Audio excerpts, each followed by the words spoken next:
guna menekan angka pelanggaran dan kecelakaan lalu lintas di wilayah Sultra, serta untuk memastikan keamanan, keselamatan, serta disiplin, maupun kepatuhan berlalu lintas. Kepolisian Daerah Sulawesi Tenggara menggelar Operasi Zebra Anoa 2025. Kegiatan ini berlangsung selama 14 hari.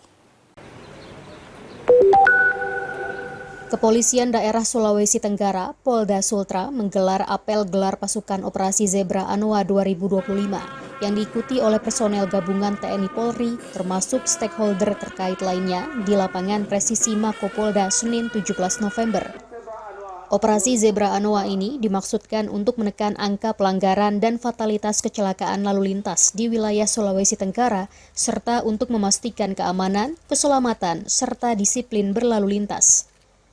Kabid Humas Polda Sultra, Kombes Pol Iis Christian, menjelaskan beberapa jenis pelanggaran yang menjadi sasaran utama dan menjadi atensi Operasi Zebra kali ini, diantaranya penggunaan ponsel saat berkendara, pengemudi atau pengendara di bawah umur, tidak menggunakan helm SNI, pengendara dalam pengaruh alkohol, pengemudi yang tidak menggunakan safety belt, serta berkendara melawan arus dan melebihi batas kecepatan, termasuk berboncengan lebih dari satu orang, penggunaan knalpot brong, dan balapan liar. Menurutnya, operasi ini juga bertujuan untuk menumbuhkan pemahaman dan kepatuhan masyarakat yang diharapkan dapat mewujudkan keamanan, keselamatan, ketertiban, dan kelancaran atau Kamseltipcar lalu lintas di Sulawesi Tenggara.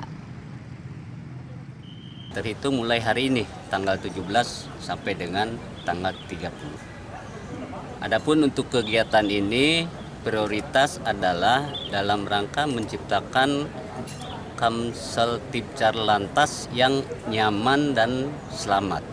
Lebih kepada edukasi dan pelayanan untuk membangun kesadaran dan ketaatan, termasuk dalam etika berkendaraan.